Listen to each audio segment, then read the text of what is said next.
Hi, everybody. My name is Jaden. I'm Eli. I'm Jason. I'm Nicole. I'm Caden. And we are the Yahuwah and the Torah channel. Jade, take us home. And we are going over the letters, the laws of Messiah Yahushua. We are going to learn what he tells us to do, how he tells us to keep the Torah, and what we need to follow. You almost said letters of Paul. I did. Huh? We're letters of Brother Shaul, and no, that is not that. How are you guys doing today? Good. What's the scoop? What's the haps here? Not much. Anything? Today is a Jade, third day. You encountered the bees yesterday? Yeah, I was kind of thinking they all started swarming my neck and started stinging the neck and arms. Is that nice? No, it wasn't. Were they the North American Babylon bees, or were No, they the weak bees? They didn't leave much of a mark. Yeah, there's different kinds of bees, and if coming from North America, those ones up there, like when they bite you, you know you've been bit. Got the angry hornets or Yeah, something. yeah, they really are different style of bees, and they do have those kind of bees down here, but they're not as like the North American bees. I don't know what. You find little bee nests, it's going to be little tiny, little like tickles. Yeah, and, the North American bees are big. These ones seem to be smaller. They're not like the honey bees or something. I don't know what they are, but they definitely leave a mark. That is for sure. It is month 9 on our Creator's calendar. It is a 5th day on his thing. That's Jerry saying hello to everybody. It is the 5th day on our Creator's calendar. It is the 29th day on the Gregorian Babylonian calendar, and it is a 3rd day, Tuesday. And so hopefully Jerry doesn't get too excited and too retarded here. And we don't mean that like that, but he is one of the dogs that may possibly have a few problems. Screws loose, yeah. I don't know the best way to say that. We don't take that stuff very lightly. But there are a couple dogs that are lesser than the others for sure. Okay. Yeah, more needy and more odd. Okay, so for everybody, we are reading out of Lucas 9 today, and for those who do not know where this is at, you can find this at the Yahuwah and the Torah site. You can click on Online Scriptures right here, and thanks to Miss Nicole and Miss Michelle, this has been translated, and we are not even translated. The translation is not the right word. It has been, what is the right word? Dictated or something? Edited, has been pasted and has been Made put to a copyable text. Made it into a readable text because it was not readable text, and so that is what Ms. Nicole is doing. And when we are done with this, we are going to distribute this for everybody. That everybody will be able to get a copy of this. And if you want to click File Print, and you can print, you will have our creator's name, and you will have scriptures right in your house. It's going to be an awesome project when it's done. Okay, Lucas 9. And having called his 12 Talmudian together, he gave them power and authority over all demons and to heal diseases. And he sent them to proclaim the reign of Elohim and to heal the sick. And he said to them, take not for the journey, neither staffs, nor bag, nor bread, nor silver, neither have 2 undergarments. And whatever house you enter, stay there and go out from there. And as for those who do not receive you, when you go out of that city, shake off the dust from your feet as a witness against them. Okay, so this is essentially, this is how to deal with rejection, I guess, is how to deal with this. Because the people the Messiah told, this is for the apostles back in that time. And so they were supposed to go off, and they were supposed to go into these villages, and they were supposed to teach those who are willing to be taught. And then if people do not want to hear that, basically, you shake the dust off your feet as a witness against them. Any thoughts on that? I think that's a good way to deal with it, right? It's like it's a sign of the people that these people are cursed now. They do not want to take the word. They are going to be worse than Sodom and Gomorrah. Yeah. Okay, 6. And going out, they went through the villages, bringing the good news and healing everywhere.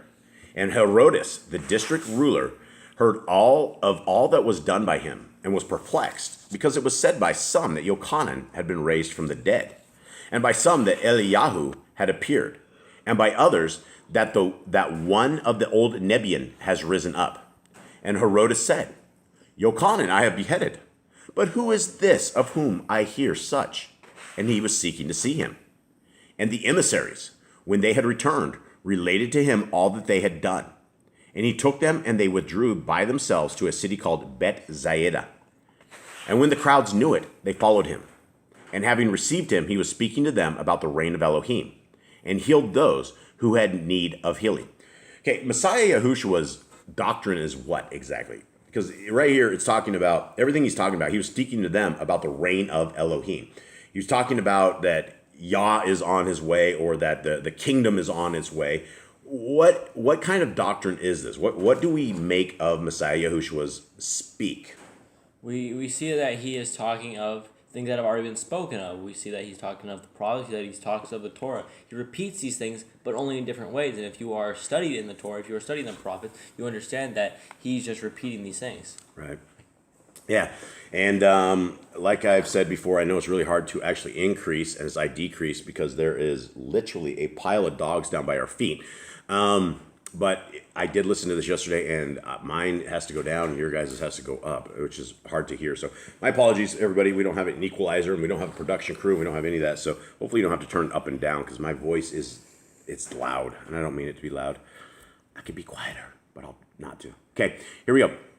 And as the day began to decline, the 12 came to and said to him, "Send the crowd away, that going into the surrounding villages and country, they might lodge and get food, because here we are in a lonely place." But he said to them, "You give them to eat." And they said, "We have no more than 5 loaves and 2 fish, unless we go and buy food for all these people." For there were about 5,000 men. And he said to his Talmudian, "Make them sit down in groups of 50. I find the groups of 50 very amazing because we have Jubilees. We also had that Yah brought the children of Yashrael out of Egypt in 50s and 100s, and just like a military fashion. So Messiah was feeding them in a military fashion. 15. And they did so, and made them all sit down. And taking the 5 loaves and the 2 fish, having looked up to the Shamayim, he baroque and broke them, and gave them to the Talmudian to put before the crowd. So they all ate, and were satisfied, and 12 baskets of the broken pieces were picked up by them. And it came to be, as he was alone praying, the Talmudian were with him, and he asked them, saying, "Who do the crowds say that I am?" And they answering said, "Yochanan the Immerser, but others Eliyahu, and others say that one of the old Nebian has risen up." And he said to them, "And you, who do you say I am?" And Kepha, answering back, said, "Hamashiach of Yahuwah." So what is Hamashiach, boys? It means the Savior. Yeah, so the Christ, right? The Christ, the Savior. And it says the Hamashiach of Yahuwah. So the saving grace, the saving one of Yah. 21. And strictly warning them, he commanded them to say this to no one, saying, "The bin of Adam has to suffer much, and to be rejected by the elders, and the chief Kohanim, and scribes, and to be killed, and to be raised the 3rd day." And he said to them all, "If anyone wants to come after me, let him deny himself and take up his stake daily and follow me." Okay? Why doesn't it say cross here, guys? Because they didn't die on crosses like we've been told. They died on something different. It was more in the shape of a T than a cross. I think it was actually literally like a stake, and then the cross beam. They actually had the guy's arms in the cross beam out, and they lifted them up onto the stake, is what I believe. I think. I don't know. That's what Dr. Stephen Pidgeon said, but if we take anything he says like his translation, then it's probably wrong. Okay. 24. For whoever wants to save his life shall lose it, but whoever loses his life for my sake shall save it. For what is a man profited if he gains all the world and is himself destroyed or lost? Good question, boys. We've talked about this before. What is it, guys? If you can gain the entire world and you've lost your soul, what is it? How can you justify losing your soul to gain this whole world? You can, unless you're willing to go to hell, right? Unless you're willing to, like the Satanists, they sell their soul for this world. They're rich, famous, they have many mansions, they have many cars, they have anything they want, but they don't have their soul. Yeah. They're on their way to hell, and you can see that, right? They said they sold their soul to Satan. Everything they say is from Satan. Their music, what they say, you put it backwards, anything they have is from Satan. And it shows everything they do is satanic. Yeah. And I mean, I would like to, take this over to the people, the Bible sellers, right? The people that are selling Bibles. For what is a man profited if he gains all the world and is himself destroyed or lost? It doesn't matter if you're putting out the word of Yah and you're doing it with evil intent and you're selling it. People have done that all their lives. I mean, they used to have, there's a bad rap. The people in the States you don't want to ever come to your house are vacuum salesmen, Amway salesmen, and Bible salesmen, right? And they come and they will sit there at your door and they will harass you and then you try to get it.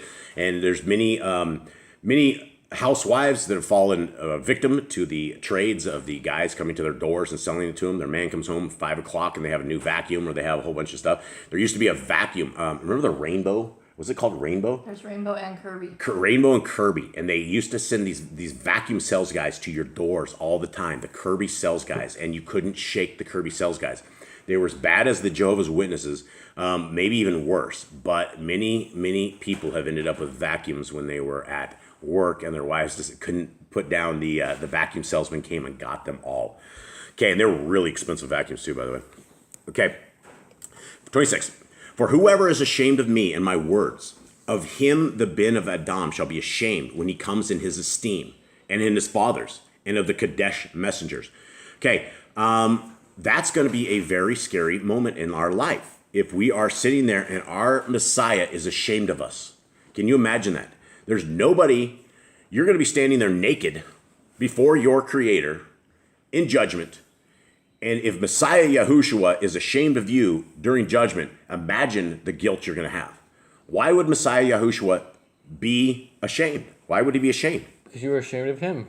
Yeah. Because he's like, you said you were one of me, but when the time came, you fell. You fell to the world. You did what Peter did, right? You denied him. And you don't defend, or you don't defend him against the people. I mean, if you just look at a basic video on YouTube anywhere, there's people that are, I guess it's a godless world we're into. People are just saying very evil things all over. Wickedness has abound. Really, there is not much compassion. There's not much love anywhere out there. And this is what the entire point of all of this is. And if we are too cowardly to stand for our Messiah, who was not too cowardly to die for us, then he's going to be ashamed of us. And we have to stand our ground. It doesn't matter what the world thinks. It doesn't matter if people laugh at us, or it doesn't matter if they scoff at us. I mean, we have 8 years of YouTube people scoffing at us. At a certain point, you don't care anymore, and you kind of scoff back at them like, ah ha ha, oh, you're laughing at me, ha ha, great.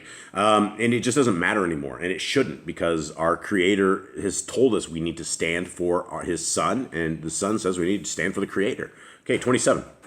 But truly I say to you, there are some standing here who shall not taste death at all till they see the reign of Elohim. And for those who are new here, we've gone over this before. The only thing I can possibly think of right here is that everybody who was standing there got to see Messiah Yahushua raised. And so basically that is the reign of Elohim. The reign of Elohim is when our King gave his ultimate sacrifice and he became that blood-bought, blood-born redeeming sacrifice for us. And so when they saw Messiah Yahushua rise, then they did see the reign of Elohim begin on earth. And that's our King right before their eyes. 28. And it came to be about 8 days after these words, taking with him Kepha and Yochanan and Jacob, he went up to the mountain to pray. And it came to be, as he prayed, the appearance of his face changed, and his garment radiant white. And see, 2 men were talking with him, who were Moshe and Eliyahu, who, having appeared in esteem, spoke of his death, which he was about to complete at Jerusalem. But Kepha and those with him were heavy with sleep, and having awakened, they saw his esteem and the 2 men standing with him. Okay, this is something we've never heard before right here, this particular verse. Were they asleep? Asleep again. Sleepy. Yeah, so they were sleepy. And so who knows how long Messiah Yahushua was hanging out with Moshe and Eliyahu. Do you think Yah puts them to sleep, or do you think they just fall asleep because they're tired? I don't know. I think I fall asleep all the time. I don't know if Yah's putting me to sleep or I'm just too old. At a certain level, sleep is good. As youth, I know that doesn't mean a lot to you guys, but as we get older and older and older, sleep is an amazing thing. So, I don't know. I have no answer for that. Okay, 33. And it came to be, as they were parting from him, Kepha and Yahushua. Kepha said to Yahushua, Adonai, it is good for us to be here, and let us make 3 booths, one for you, one for Moshe, and one for Eliyahu, not knowing what he said. Okay, for those who have never heard this, why are they making booths right here, Kate? Because it is Sukkot, because it is the time of Sukkot. And so we're supposed to sleep in tents for remembrance and for also practice when you're supposed to return to Israel. These guys were in the feast and are like, let us make booths for you 3. Yeah, and all of a sudden they had 2 of their forefathers, guys that were just some amazing sight. Some of the greatest of them. Yeah, the greatest of the great came down and hanging out with the king. And these guys didn't know. And I mean, for sure, I mean, it's during Sukkot. These guys came back for Sukkot. Let's get them booths. Very good thinking. Okay. And as he was saying this, a cloud came and overshadowed them, and they were afraid as they entered the cloud. And a voice came out of the cloud saying, "This is my Ben, the beloved. Hear him." And when the voice had spoken, Yahushua was found alone, and they were silent, and reported to no one in those days any of what they had seen. And it came to be on the next day, when they came down from the mountain, that a large crowd met him. And see, a man from the crowd cried out, saying, "Teacher, I beg you, look at my son, for he is my only child." And see, a spirit seizes him, and he suddenly cries out, and it convulses him with foaming, and scarcely leaves him, bruising him. Okay, we've talked about this before. We've talked about this exact thing before in the previous chapters or previous books. We've discussed it, but I think people need to understand that demons are able to hurt you, right? They are able to hurt you, cause chaos on you. They are able to confuse your mind, conflict you. This is why we need the Ruach HaKodesh, and this is why we need the Torah, that we are not able to let those other things in. We need to be founded in the strength of our Creator through the Torah and through the faith of Messiah Yahushua to fend off these kind of demons. Because if this was able to get a child, it could get you. And we need to understand this. 40. And I begged your Talmudim to cast it out, but they were unable. And Yahushua answering said, "O generation, unbelieving and corrupted, how long shall I be with you and put up with you? Bring your son here." And as he was still coming, the demon threw him down in convulsions. And Yahushua rebuked the unclean spirit and healed the child and gave him back to his father. And they were all amazed at the greatness of Elohim. And while all were marveling at all that Yahushua did, he said to his Talmudim, "Lay up in your ears these words, for the Ben of Adam is about to be delivered into the hands of men." Okay, this is an interesting way to say listen up, right? Lay up in your ears these words. So why is he reminding everybody? Why does he have to keep reminding them this stuff? Because they can't remember or something. Whereas for us, for a few generations, Yahushua knew that the people would be reading something like this one day, and he was letting us know for the future that we need to listen to this. Yeah, and as we get closer and closer to his crucifixion, as the human side of Messiah Yahushua, you're going to get more and more distraught. Nobody can sleep well through the night knowing you're going into major conflict in the next little bit. You will be up all night. You'll be worried about this. It's going to be something that, especially as he knew he was going to die. It wasn't just going to be a quick death. It wasn't your head cut off. It wasn't, a spear through your heart. It wasn't something where you would die quickly. The death was a brutal execution. It was in the hands of killers. And he's about 6 months because it's his Feast of Sukkot, and it's his last feast of the year, so he's about 6 months or so before he has to go to Passover. And he's already lived, 30-some years of his life, and so he's getting towards the end of this, and so as he gets closer, I can't imagine ever being calm about this or even being anywhere near what our Messiah was, ever. He did what we could not. Okay, 45. But they did not understand the saying, and it was veiled from them, so that they did not perceive it, and they were afraid to ask him about this saying. So I guess somebody had a question the other day. Was it Yah? Or I guess the other thing is why couldn't they perceive this? Is this Yah closing their hearts? Is he hardening their hearts? How is it that you can walk with a man and he can sit there and rip bread and fish apart, and you have 12 huge baskets and baskets left over and all of this stuff, but people are unable to perceive what he's saying? How is this possible? They probably don't understand. They've never seen anything like this. It's probably not something that seems normal to them. When you say you're gonna be delivered up, they don't understand how he'll be delivered up. But it might just be them, they don't have the eyes to see. Their eyes aren't open. Yeah, I would like to say that we would maybe do better, but I doubt it. I kind of doubt it. If we were in their shoes and we would live their kind of lives, we probably wouldn't understand. We have never seen anything like this. We've lived under oppression all this time. Delivered up, we don't know what that means. Yeah, and we've had scriptures all our lives from the very beginning of what I can remember. I've always had scriptures. I've always had these stories. We've always had this with us. They didn't have any of this stuff with them, and it wasn't just black and white that we were able to figure this out. Okay, 46.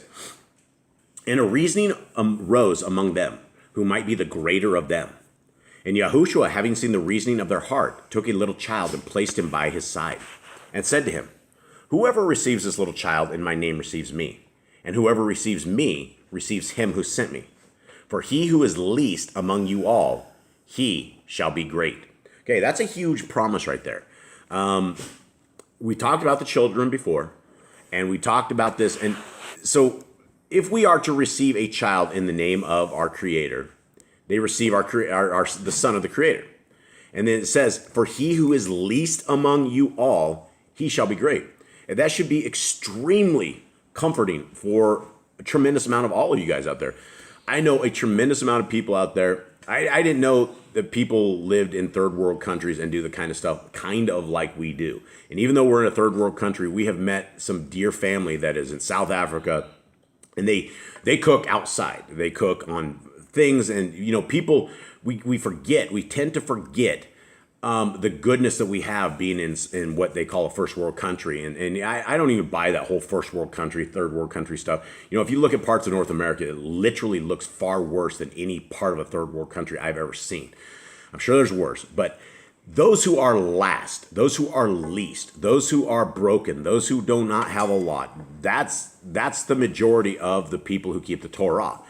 We don't have a lot compared to the people of this world who keeps cashing in more and more stuff, and they just, this is their life, right? Their greatest life now.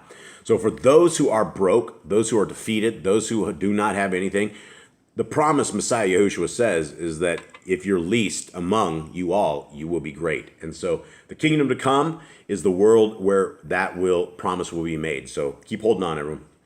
And Yochanan answering said, Adonai, we saw someone casting out demons in your name, and we forbade him because he does not follow us. But Yahushua said to him, Do not forbid him, for he who is not against us is for us. And it came to be, when the days of his taking up were being completed, even he turned his face to go to Jerusalem. And he sent messengers ahead of him, and they went and entered into a village of the Shomerites to prepare for him. And they did not receive him, because his face was turned for the journey to Jerusalem. And his Talmudian, Jacob, and Yochanan, seeing it, said, Adonai, do you want us to command fire to come down from the Shamayim and destroy them, as also Eliyahu did? Okay, so what's going on here?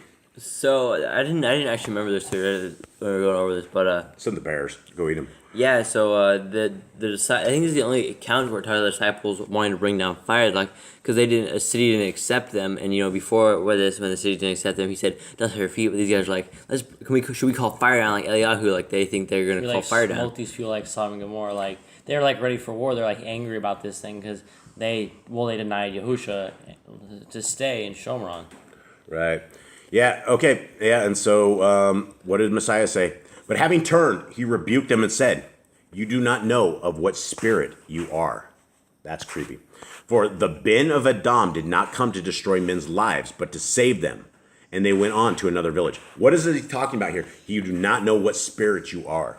I think he's saying a demon was talking through them, like the unclean spirit, like a spirit of like anger or a spirit of jealousy was like rage. Something was going through him. It wasn't a spirit of holiness. A spirit of rejection, maybe a spirit of something of that. And so these guys wanted to bring down fire on these people. And I guess you can only laugh about a guy being bald and have the bears come after you, but this is unacceptable. What's the story of that, Amy? I mean, so what's the story of the bears? Elisha just watched Eliyahu basically get taken away, and he's on his journey. He's taking his he's now the solo prophet that's gonna like basically bring Jerusalem back to Yahuwah. And so basically he's out there, and all these kids, I think teenagers, I think actually said like teenagers or something, went out and like started making fun of his bald head, like saying, "Hey, baldy" or something like that. And I guess he wasn't having any of that, so he just summoned some bears out of nowhere, and they came and ate them. I'll tell you, when you said teenager, they were teenagers. I don't think it said teenager at all. I don't think that is even a biblical word. There's no such thing, right? People will classify teenagers as separate kinds of people just because the teenagers go through different kinds of things, and they're not, just because they're teenagers, they're not different people. They're just learning life a little bit different than everyone else. And so there's no such thing as a teenager, I don't believe. Maybe correct me, but I don't believe that's right. Okay. For the Ben of Adam did not come to destroy men's lives, but to save them. and went on to another village. And it came to be, as they journeyed on the way, that someone said to him, Adonai, I shall follow you wherever you go. And Yahushua said to him, the foxes have holes, and the birds of the Shamayim nest, but the Ben of Adam has nowhere to lay his head. And he said to another, follow me. But he said, Adonai, let me first go and bury my father. And Yahushua said to him, let the dead bury their own dead, but you go and announce the reign of Elohim. Still, I don't want to bore everybody who's been through the other readings with us, but how they bury people in Yisrael is it's a ceremony. It's like 30 days, or it could be even longer than that. It's a process, right? If you are in the process of burying somebody, you're out for days, weeks, and whatnot, because it is a ceremony. And so basically what Messiah Yahushua said is, let the people that are burying the dead bury them. Don't worry about this. Come and preach the kingdom, the reign of Elohim, is what he's saying. 61. And another said, Adonai, I shall follow you, but let me first say goodbye to those in my house. But said to him, no one having put his hand to the plow and looking back is fit for the reign of Elohim. Okay, what does he mean by this? That no one having his hand on the plow. Basically, you're working, but if you look back, you just see something else and go back to something back to your life, you're not fit for the kingdom. Yeah, if you're taking a plow, especially back in the day, you're going to take a couple of oxen and you're going to hook it into some kind of wooden contraption, probably some metal on there, and you are going to have them. You're going to mush. You're going to go forward, right? It's not going to be mush. It's going to be Yah, and the oxen are going to go forward, right? If you start looking behind you and you're trying to go forward, you're going to destroy the field. Nobody that is plowing will do that.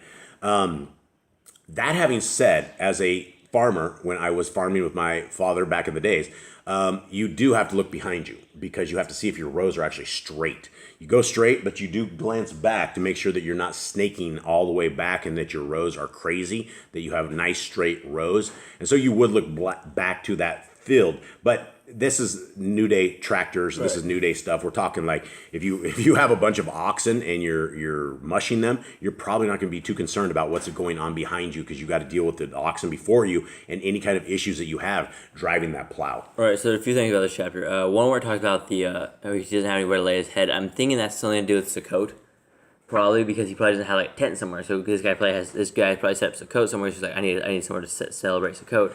Right. And also it could possibly be that maybe he just doesn't have anywhere to go. Yeah, and it could be this isn't his house, for real. Right, he's probably in another town or another city, and he probably doesn't have any relatives or something, so he's like, nowhere to stay. And it's a little different, right? His dad is not, we weren't raised by his dad per se, like he was raised by his dad. So we don't have, he's away from his home, right? Even here on earth, even with his mother in where they were, he was still a foreigner, right? You might have a temporary dwelling, you might have a house on this land, but none of us have places for our heads. This is not our lands. We are looking for the new kingdom. We are looking for Mount Zion. Okay, is what we're looking for. So there's possible commands here that we didn't go over. Okay. In 60, where he says, "Let Deborah and go announce the reign of Elohim." Is that a command? So this is a situational thing. And I think it was simply because this guy was trying to bury the dead. And Messiah Yahushua was trying to get the point across that the dude's dead, right? He's dead. He dead. You don't need to go into the ceremony. If you really are seeking the kingdom, our creator is the Elohim of the living and not the dead. So I don't know. Anyone? I don't think that's a command, because I think this was like this is one of his guys that was like, hey, I need to go bury my father, then I'll come hang out with you. If you took this as a command, you just leave the dead on the ground or something, then we're actually supposed to bury the dead. Okay, in 3 through 5. Yep. 3 through 5? Yeah. Okay. And he said to them, take not for the journey neither staves, nor bag, nor bread, nor silver, neither have 2 undergarments, and whatever house you enter, stay there, and go out from there. And as for those who do not receive you, when you go out to that city, shake off the dust from your feet as a witness to them, against them.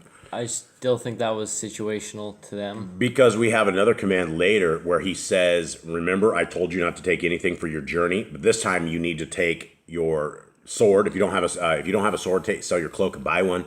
I think this is situational on this, but this is very, very good. You're actually doing this, because I kind of lost track on this. Do you have anything else on this, Joe? I didn't see any other commands. What about the one where about you receive a child?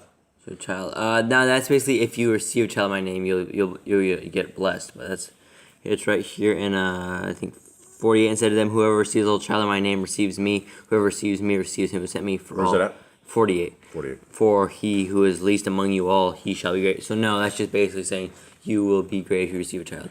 Yeah, and I mean, I guess the commandment would be don't mess with the kids, right? Yeah. I mean, there would be no. There's actually a command for that. Yeah, right. Like don't let stumble, make a little one stumble. Yeah, absolutely. Don't make a little one stumble. Okay, well, I think that is good. Thank you guys very, very much. Everyone, anyone else have anything? Tonight is Youth for Yah in Spanish. Youth for Yah in Spanish. Yes, it is. And it will be one of the last few times that we actually do Youth for Yah in the Spanish Sefer, because we will be going over to the new scriptures in Spanish that are coming very soon. Will be delivered this week, and it's going to be awesome. We are going to get those up for the entire Latin America, and there will be a lot of Bibles being delivered for absolutely free, and that will be amazing. So thank you guys very, very much. Youth for Yah tonight, and have a good day. All right, shalom.